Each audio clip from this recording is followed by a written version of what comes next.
Thank you, Farjana. I think your paper is forcing me to change opinion about the southern states. We always felt that this has been a monopoly of the Hindi heartland states, that mainly there is a input related corruption.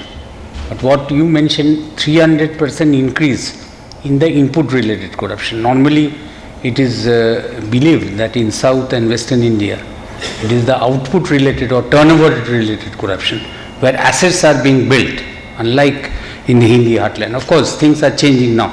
Nevertheless, I the panelists to start with. There are three panelists. Dr. Minhaj Mahmood, Head of Research, Institute of Governance Studies, BRAC Development Institute. I think you have 10 minutes time.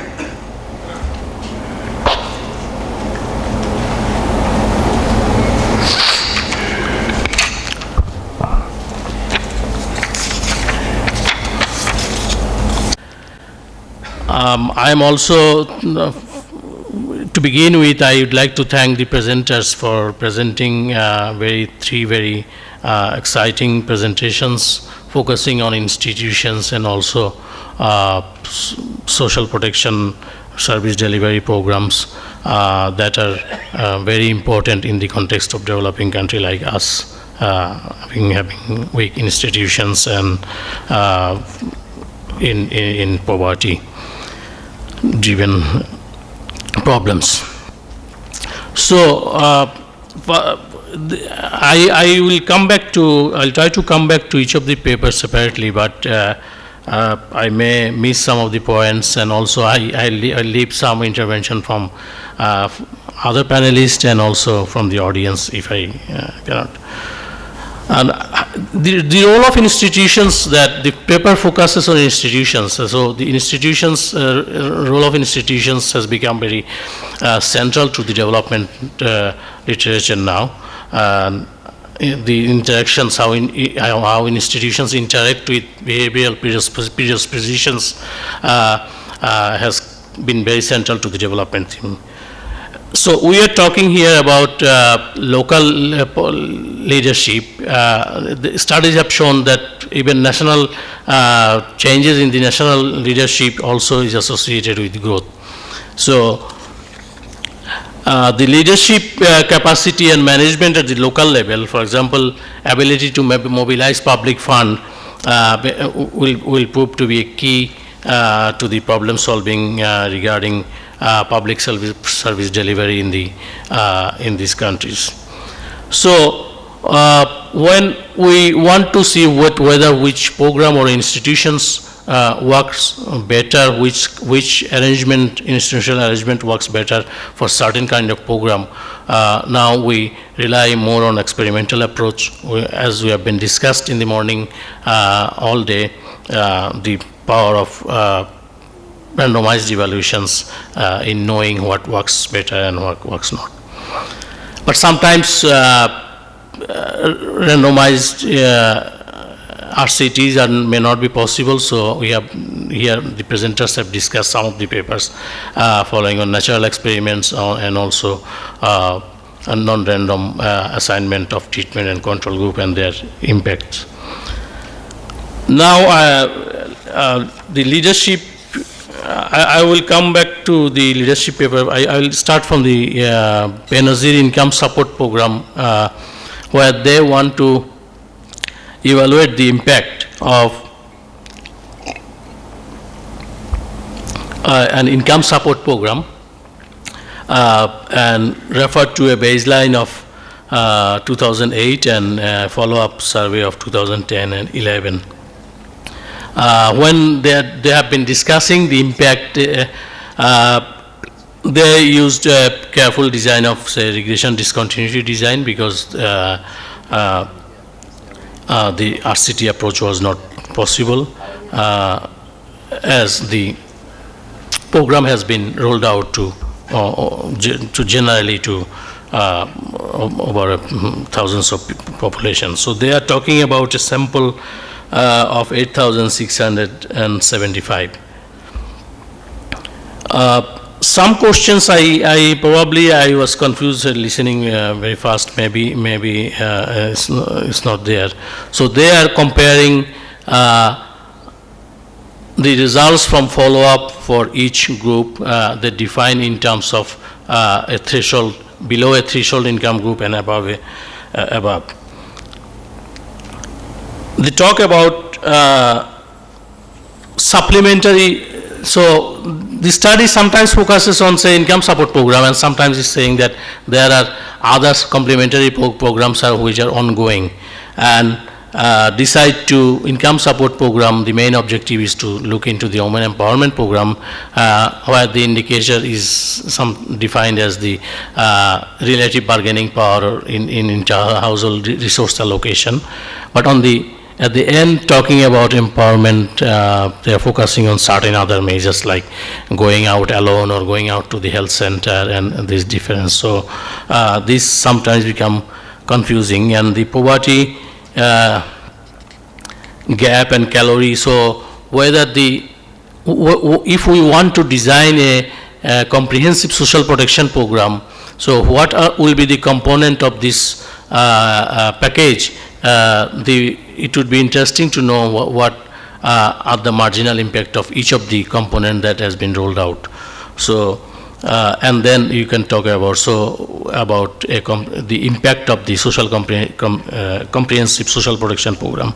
So, I think the presentation here focused on only the income support program and compares some of the indicators. But to what extent this shows the impact of this income support program when they are comparing vulnerability shocks, directly reducing poverty, I was not quite clear to what extent this the conclusion been discussed is results from the analysis of this, and I appreciate that the analysis is not yet complete. So we look forward to the follow-up or an inline result to see the income support program, and I think the income support program will be focused more on and if supplementary data will tell more about the impact of this program. So in women leadership program, this I think the other panelists will more focus on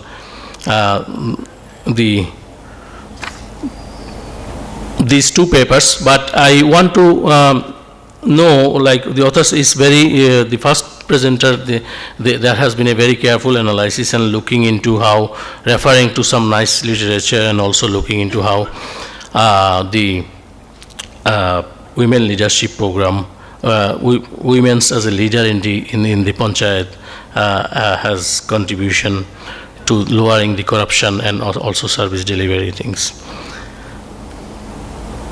And they discussed three steps in the beginning. Women perform worse than men, and then in the middle they catch up. So it would be interesting to get some behavioral explanation of what is the reason, what is the explanation that they are lagging behind and then catch up, and what are the motivations. So what is the role of some intrinsic motivation, whether the discussion of how men and women, why they are catching up, and at the end why again they are at the equal level. So this sort of behavioral explanation will definitely improve this analysis.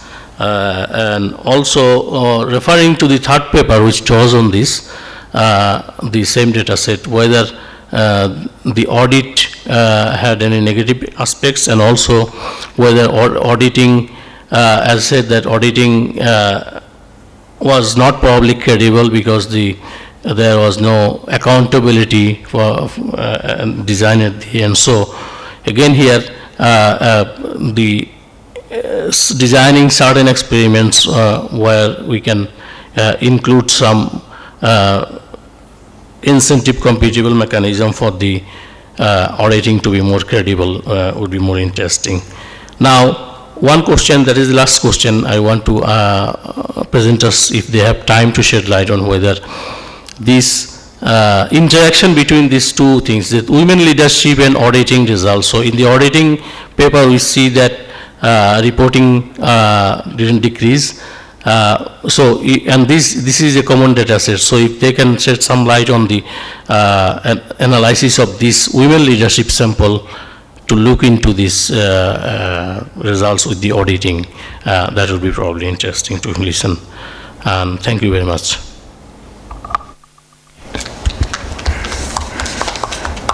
Thank you, Dr. Minhaj Mahmood. Now I would request the 10-minute slots between Dr. Bharat Ramaswamy and Dr. Ashwini Kulkarni of Indian Statistical Institute. They can decide, and I would request Dr. Bharat Ramaswamy to submit his views. Thank you. Once again, a big thank you to the organizers for inviting us. I'm going to talk about the first paper, so I won't take much time at all. I have some comments and questions about the first paper on the income support program in Pakistan. One issue when you talk about a targeted program is about the accuracy of targeting. I wonder whether there was any way of capturing that information. I think that information is of interest by itself. It's also I think the validity of your design in terms of the regression discontinued design. I think it depends on whether the targeting is accurate. So I think you might want to check into that. Second is I was also interested to know that you mentioned a coverage of 5 million households, I think. I wasn't sure from your presentation whether this amounted to all the eligible households or whether this is a staggered rollout or there are more households to be covered. In turning to impacts, your presentation had some impacts on expenditures. And I wasn't entirely clear how I should interpret the responses, household responses on how the cash was spent, because cash is fungible and there are problems with recall. But it seems that you may have data on the scale and composition of spending of households, in which case you could compare the two groups of households to see how the composition of expenditures has changed, and then that would be independent of this household response of how they spent the additional money, which is a sort of a subjective response. One question you mentioned towards the end that now the transfer has been increased to 1,200 rupees. I was wondering whether there is any formal mechanism to take into account inflation, because the objective could be quickly defeated by inflation. Finally, I think this is a very interesting program, and especially you may like to know that in India, cash transfers have been hotly debated, and there's but we don't, except for a small program in Delhi, we really don't have it anywhere else. And apart from all the pros and cons, one big issue has been about just the feasibility. And how do you just deliver cash to households? So it seems that what you said is right now, most of the program relies on debit cards. And so I wanted to know, because this is a countrywide program, are banks available to everybody at close distances? What about the problem of last mile connectivity, and how is that being dealt with? Are there issues of access just to ATMs or banks about withdrawing money? So how does the debit card work, or are there other means by which people are able to withdraw cash through mobile phones or other payment networks? Thank you. Now I would request Dr. Ashwini Kulkarni of Indian Statistical Institute. Thank you. At the outset, I will lay down the contours of the comments that I want to make, because I belong to an organization called Pragati Abhiyan, and I am belong to an NGO which is involved in social audits in the state of Maharashtra. So I will refrain, I'll just stick to the two NREGA related papers here. The first one talks about women being the Gram Panchayat council heads and how does that affect service delivery of programs or leakages.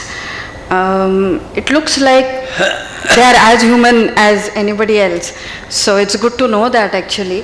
And my basic question is, how would it or why should it make any difference while the rest of the context and the rest of the delivery system and the people involved in it remain practically same? Just one person at the end of the political spectrum, how much can they influence? What is the sphere of influence, if at all? But it is heartening to know that more women are able to access programs because there is a woman sarpanch sitting there, which is good to know. And I think that is more important as a policy point. And this also tells us that when Panchayat Raj Ministry talks about capacity building, it is so important to work with capacity building in this sphere. Secondly, about the social audits not being really very effective in curbing corruption. What I see again as a practitioner, that it tells me much more about what gives me better understanding of what to do with social audits and what to expect from social audits. For one, beneficiaries are more interested in the delivery of the program rather than what happens to large-scale corruptions. Individually, I want to know whether I've got my entitlements. And maybe a delay in payments is not necessarily a financial irregularity, but just an administrative lapse. So how do they understand this when they come with their complaints during social audits? And social audits do not look at aggregate issues. These are individual complaints where laborers come and give their complaints in a big public hearing or in the individual processes where auditors go house to house. Now, these social audits, it is important to understand that they are backed by the state government. So in a way, it is quite institutionalized and it provides a democratic space in the village which has so much of power dynamics for these poor, voiceless laborers to come out and talk. So I think this is more an important aspect of the social audit, where these people are coming out to talk rather than just whether we are able to catch corruption with it. So in this limited sense, I think it's a very powerful institutional mechanism. So what I learned from this is that instead of having a big, expansive objective connected to social audit, it is better to keep it limited to understanding that, and that means that we need to reformulate the objective of social audit to understand that it serves a particular purpose in a very good way, and it may not serve the bigger purpose of really curbing corruption, but yet it provides the much necessary feedback loop which is completely absent in all social sector programs related to the delivery of the programs. Again, social audits may or may not work for all kinds of social delivery of all kinds of programs, social sector programs, because even government of AP has already expanded it to 8 different programs, and it is not just NREGA anymore. So it's like NREGA itself is a very complex implementation, requires a complex implementation mechanism. So it is very difficult to pin down who has erred at what point.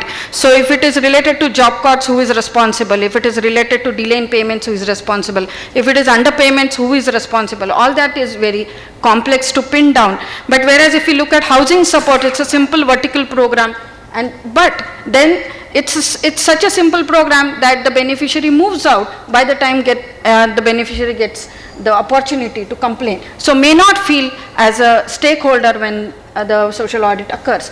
So, but for programs like food security, which is a continuous program, there is a fixed beneficiary set, and it is going to work on a longer period of time. These kind of social audits can definitely improve the delivery mechanism in programs like food security. That is what I get to understand.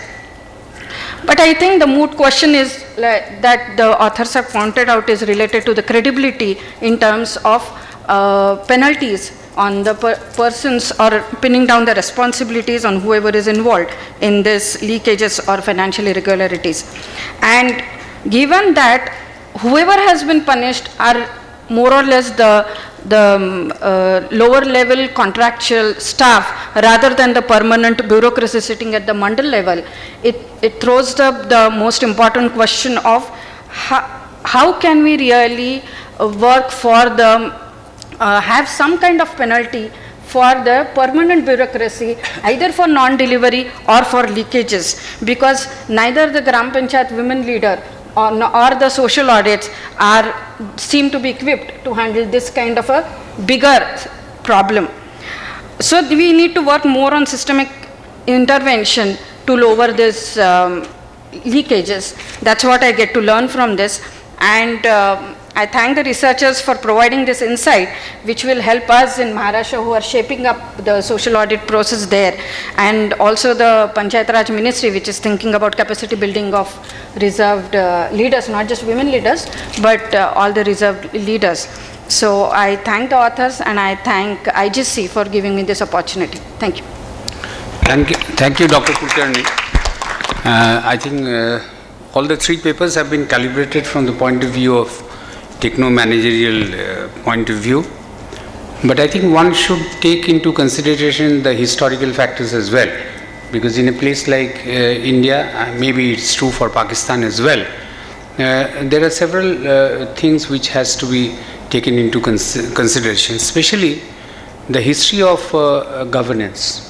For example, in India, most of the states which are in the southern and western India were historically better governed because they had a particular type of land tenure system.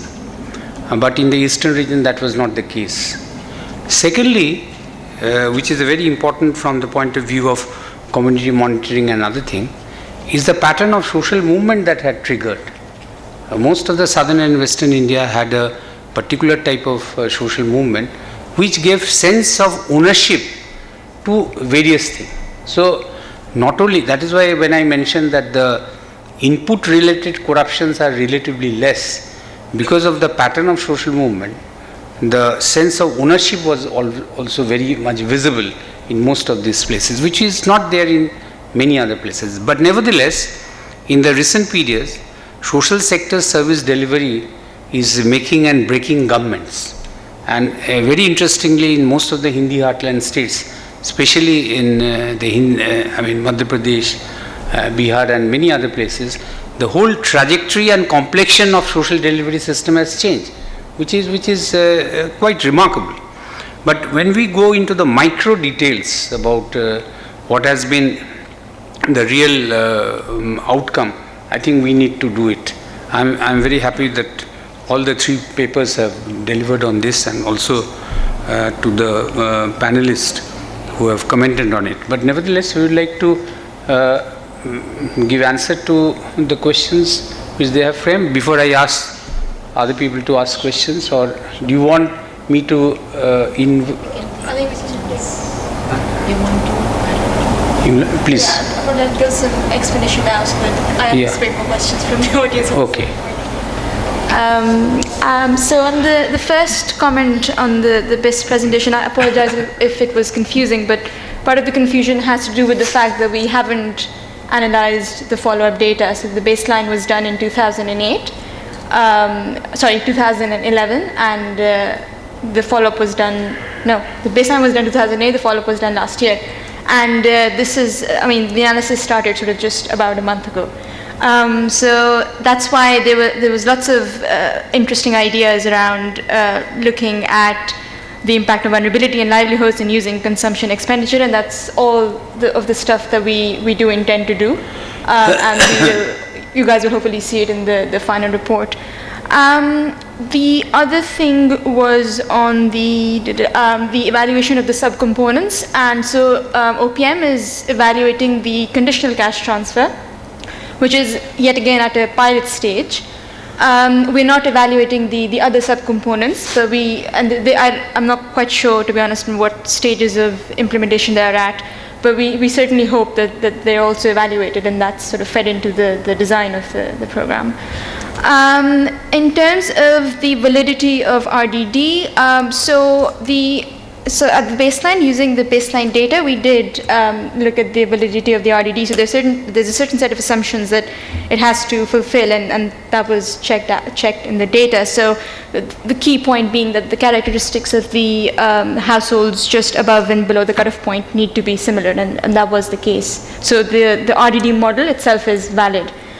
So the baseline report was finished a long time ago. I'm not quite sure, so this will put it up when it will put it up, but I hope it goes up soon, and that sort of gives a detail on the entire methodology. In terms of accuracy of targeting, that's something that will again be analyzed in the follow-up data, because in the baseline we conducted our own poverty survey module along with it, and then we matched it later on to the BISP MIS data, because the BISP MIS data wasn't ready at the time. But that's all sort of explained in the report, and I do hope that we can share it with everyone very soon, the baseline report. The detailed consumption expenditure inflation. So my understanding at the moment is that the BISP transfer is not indexed to inflation, but all the analysis is using real figures. This is something that obviously we would look at in the detailed analysis again.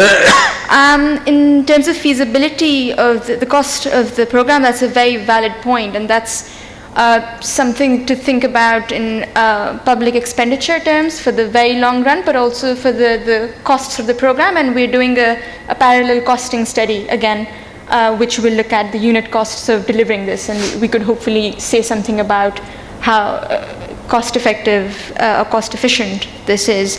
And then you're quite right in pointing out the moving from, so initially the transmission mechanism used Pakistan Post, and what was found was that there was a significant leakage in like a bakshish type thing that was given to the postman, because people were so grateful that he was coming in and delivering the cash. And so the program learned very quickly from this, and then moved into using the debit cards. And you're very right in that the certain areas, rural, remote areas, where access to an ATM machine is very difficult. And don't quote me on this, but the sort of, I think maybe before yesterday, we did look at some of these numbers for the follow-up, because the shift towards the debit card is fairly recent. And so it takes about, on average, 40 minutes for people to get there. And the average cost is about 100 rupees. So that's 3% of the 3,000 rupees transfer. But this is certainly a concern, and we will look at it in detail. And I must also say that I believe that mobile payments are also being piloted for this program. So yeah, I apologize for answering a lot of the questions, but we're not at this stage yet to answer those questions. Now, sorry. Gracias. You want to say something? Okay, I just want to add a few sort of observations on this social audit paper, or rather re-emphasize some of the things that Farzana said. So one thing about Andhra Pradesh that's very important is that the political commitment to the audit process has been immensely, very, very strong, right? So, because what the state government realized at an early stage was that the act, the NREGA Act, and the way that the social audit process was sort of foreseen to spontaneously arise was plainly unsustainable. And this is sometimes happens in legislation in India, that there's a good intention there, and then there's a sort of a law formulated, and the law is kind of hopeless because it's not going to work out that way. And they realized that very quickly, got their act together, and got this autonomous arm within the Department of Rural Development set up, and started running the social audits in a systematic and very comprehensive manner. Another important thing here is, of course, that so even if you're doing a lot that is good, and your aims very strongly are to devise mechanisms, here a participatory process that can help to improve service delivery, which we all know is very important in this part of the world, Pakistan, India and Bangladesh. Even if you do so much good, a sort of some slip-ups, a minor slip-up, a major slip-up, can make a huge difference. And this problem that Farzana pointed to in terms of follow-up and having sort of a credible enforcement and penalization of those responsible for pilferage and for other types of misconduct makes a huge difference, it seems. So keep that in mind as a sort of, I think, a very important insight. I got a question about sort of the behavioral underpinnings here of these changes that we observe. I think most empirical microeconomic studies are not very good at coming up with explanations about what is really going on. We have tried in the sense that we have looked at the experience side of things, and we see that that makes a difference. If we start at the household, as I try to do, and sort of move to the political arena, we'll see, of course, that these are two very different things. And one can think at the outset that becoming a sort of a good local leader might take time, and it might take a lot of other stuff also that we really don't look into. But the encouraging sign, and a little bit surprising, I think, that we sort of learn from this panel data analysis is, of course, that this catching up appears to happen very fast.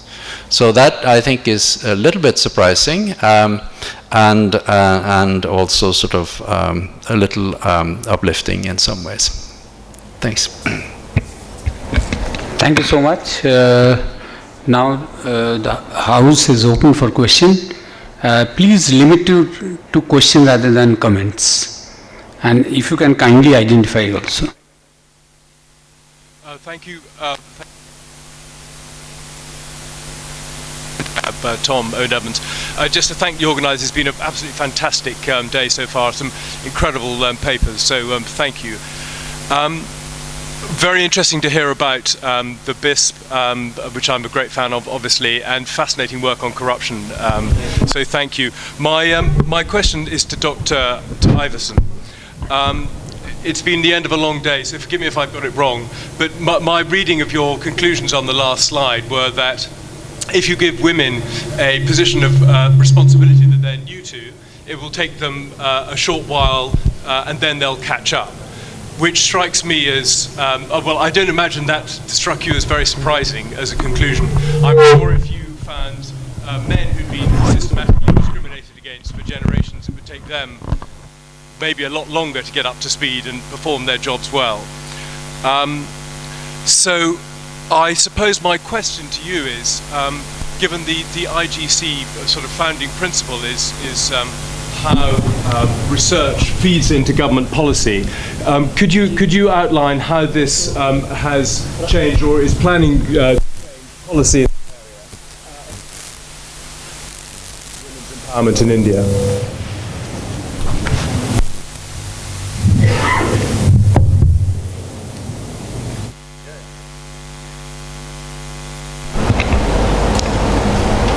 Thanks. So what is sort of encouraging and as I said, a little bit surprising still is that this catching up seems to happen so fast, right? Because if your starting point, my starting point here was to say that, okay, so we know all these things about women as agents of change at the household level. If you if you allocate resources, programs, whatever to women, the benefits that you achieve in terms of children's development, nutrition, health, education, you name it, are very strong. And then you might say that, okay, so there are some preference differences or other differences between men and women that kick in at the household level. And the question is whether, those differences will also materialize if you changed your perspective from the household to the political arena, which is potentially much more complex and very different anyway, and where the sort of the prospects for learning and for catching up, if women haven't been in positions similar to the way men have been, and whether that is going to take time, whether it's ever going to happen, or so forth. Right? It's not straightforward. It's not as, I think, straightforward as you put it, because if you think about it a little more carefully, it's there are a number of different things that could occur here. What we see is that there is catching up, there's complete catching up, and it happens pretty quickly. And for me, that is, even if it sort of might be not so surprising for you, I still think it's surprising that it happens so fast. Okay, so that's encouraging. There's still, though, a female disadvantage to start with, which is what Bardhan and Mukherjee and others have pointed out as a sort of a counterbalance to the very gung-ho perspective about women's political participation that we get from some other camps, and that other studies have sort of come up with, right? So there's a little bit more of a sobering take of this issue. Our results are clearly, I think, supportive of the more nuanced and careful approach, but also suggest, as my colleague on the left here suggested, that if you want to sort of avoid any disadvantage at all, you prepare these women for their new responsibilities, and maybe then if you do that in a careful, thoughtful manner, and more informed by sort of other type of evidence that we are able to bring in, then you'll sort of be well underway, I think. The other thing that's important here is that Andhra Pradesh, as I also mentioned, is a state which has relatively high gender parity at the outset compared to many other Indian states. So if you have sort of much more strong discrimination at the point of departure, then the impacts, the sort of the catching up may take longer. There may be other hurdles, and so forth and so on. So all this thing you have to think about, I think, pretty carefully to start with. But then, of course, as our chair said, he based probably a little bit more on anecdotal but good observations from Bihar. His story is that even if women are more disadvantaged there, many of the women he has observed in GP positions, similar positions as we have studied, seem to suggest that these women are doing very well. So, you know, it's not so straightforward when you think about it a little more carefully, but there are some encouraging things here, and there are things that can be done, but it's related to preparation and to training and to making sure that, you know, these people who come into, whether it's women or others who come into reserved seats, are well prepared for their new responsibilities, and I think that's sort of a major lesson here. My contention is that from what Dr. Vegert concluded, from the policy point of view, the decision for positive discrimination for women has really succeeded, even if it is taking time. But bringing them on the center stage was a very critical and crucial decision. And if you see historically also, the women at the household, they do the management. Especially management related to agriculture, distribution of the agricultural surplus within the household. So they have been doing decision making for a long time. As soon as they are involved in the public domain, their track record initially they may be faltering, but later on they have been doing quite good. Of course, that is based on anecdotal, but possibly we can take up a research program for Bihar as well. Thank you.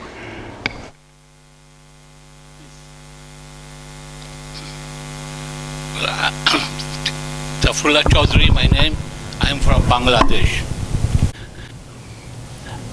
Among 1.2 million population, we have got 50 social community audit system.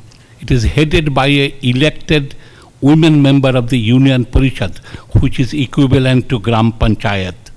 They are usually given a one-day training what to look for on the health audit. Usually we have found their presence, it has improved the healthcare in those areas tremendously. It has reduced the infant mortalities, neonatal mortalities, and maternal mortalities. Wherever these committees function, headed by the women, healthcare is much better, cost effective, and the health workers performs better. Any problem, they always take the matter to the higher because they report it. I think our experience shows if women given the opportunity, they do much better than they. And wherever in Indian case, accountability is not there, it is the failure of the political system and the administrative system. It's not that women leaders have become more corrupted. Corruption is a part of Indian life. Thank you.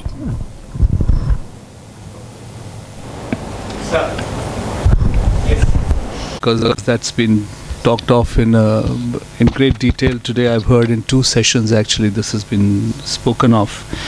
So the first thing is, I think when we are talking of social service delivery, we haven't looked at what is the role technology is playing in improving the delivery. Even in terms of NREGA, for instance, if you go to the NREGA website, you can actually see the must roles on the website. And you can actually see, and the time lag, I believe, is only about 7 days from the time in most cases. So you can see who's actually been given work and who's not been given work. So technology is playing a very important role, and I think that needs to be also factored in improving delivery and reducing the incidence of leakages that have been spoken of. This also is true in terms of the very concerted effort on financial inclusion. For instance, the transfer of all wages into bank accounts. And this means that even if women are laborers, then their wages also go into bank accounts. So everyone has to have a bank account. On the last count, I think in NREGA, there were about 8 crore bank accounts which had been opened. These are no-frills accounts. You don't have to have anything in those bank accounts. No money is required to be kept in those bank accounts, but the banks have to service those accounts. And that has made a tremendous difference in terms of how the transfer of wages is taking place. I think there is a point that needs to be seen there. And finally, I think in social audits, the role that has been played by the civil society has been quite considerable, especially in the social audit of NREGA. This entire effort was pioneered by Aruna Roy and her colleagues in India, and they have played a very strong role even in training of people and training of officials in how to conduct social audits, etc. I think that needs to be acknowledged. Thank you. Final report. But given the fact that Pakistan is a very diverse country, both tradition-wise, as well as the types of economies that people live in, and the fact that the cost of surveys is fairly small, I mean, very, very low. I'm just wondering why you decided not to go for a larger sample size. I mean, something like this will have a fairly low level of disaggregation of data beyond province level for just about any indicators. Eventually, you want to use your data, the kind of data you're showing, to probably nuance the program a little bit more, eventually to adapt to different kinds of groups and populations, and perhaps in future rounds the sample size can be included, can be increased to account for the kind of variations we should look for. Question for the social audit.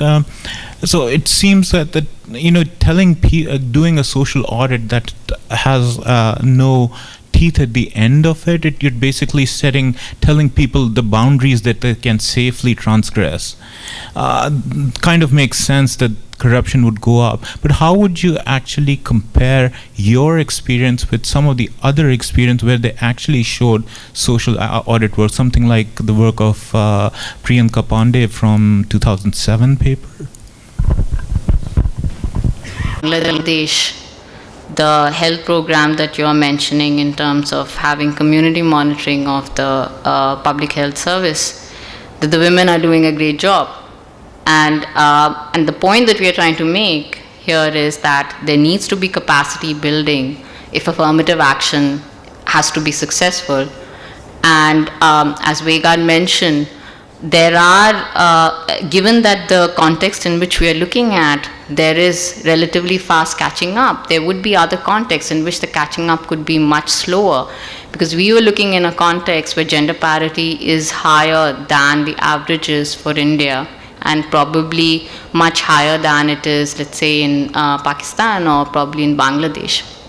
So the whole emphasis there in terms of the policy implications would be that in order for affirmative action to have implications in terms of governance outcomes, you have to build capacity to, before you put these women, or at the time that these women take leadership roles. And that's the point that we are trying to make over here. Secondly, on the technology issue of the social audits and financial inclusion, again, as I pointed out in the concluding slide, we are not saying that social audits is completely irrelevant. As a matter, the question that we are asking is, what is the marginal benefit of additional audits? You have 10 audits, you have 20 audits. Maybe awareness is going to go up in the first 2 or 3 rounds of the audits. But beyond that, if the beneficiary sees that that he or she is not going to get any benefit from participating in the audit process because their grievances are not getting addressed, and that has been a problem with the social audit, the way it's been designed so far in Andhra Pradesh, that there is no looping back to the beneficiary in the sense that, hey, what happened to the complaint that I filed? Did my complaint get addressed? I have no idea, because the officials haven't got back to me. I have absolutely no idea whether the person I complained against has been punished or not. As a matter of fact, the person I complained against is still in the same position and doing the same job and doing it as badly as he or she was doing it earlier. Right? So at a certain point then, the beneficiaries are going to start withdrawing from participating in community monitoring because they are going to find the process ineffective.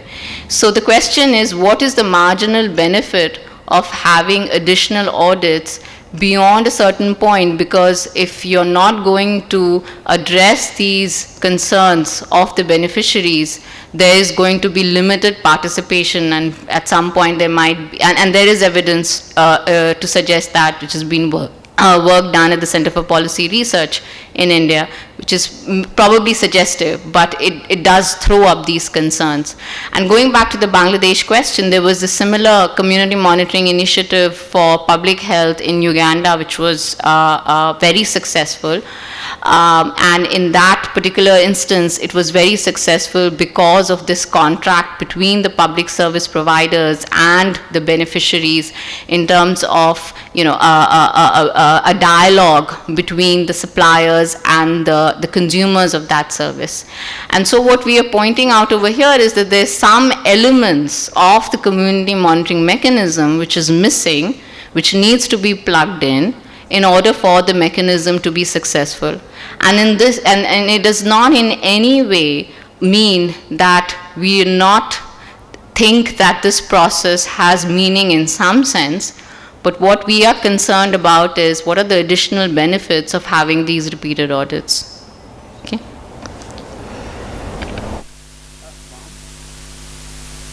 One point I would like to, what is the outcome of the Benazir program is uniform all over the Pakistan, or there is a regional differentiation? I've just missed that. Sure. So at the moment we haven't really analyze the follow-up results, but we expect there to be variation within the program. I mean, as one of the slides showed, there's actually a difference between Balochistan and the rest of the provinces in just the frequency of payments, and we certainly expect there to be differences, but that will be seen. But you're right in that there will be variation. Just so quickly to respond to the comment made earlier, so our sample size is fairly huge, and it's large enough to provide us with representative estimates at the provincial level. And as all researchers, I mean, we would all love more money to do very large surveys, but that's sort of conditioned by the budgets that the clients have. So really, I mean, in terms of the validity of the results, they should be fine. And so far, the analysis that we've done, the results are all very similar to the results using PSLM data. So that's quite reassuring. You're absolutely right. I mean, I think that the key thing that the reason why we wanted to present just the baseline results, if any, was to point attention to this very large unconditional cash transfer program, which has been up and running for a few years now, and it's been done in a time which is much less than the time that was taken by Mexico or Brazil to roll out sort of similar programs. And that's despite all sort of grim news we've been hearing about since the morning about Pakistan. I mean, that's quite an achievement on its own. And we certainly hope that this sort of independent evaluation feeds into the design of the program. And that's what we hope. Now I think we should conclude. It is little more than 7. And it has been a very interesting discussion this session. In fact, since we arrived in the afternoon yesterday, it has been quite grueling but stimulating as well. Just one suggestion to Jonathan and Robin, that while we hold the mega events at London and this growth seminar, so those that is very important, that is very informative. But regional seminars has a different flavor altogether. I think when we discuss these things in London, so we discuss different states' program in different silos. So with this request, thank you so much, and we need to conclude now.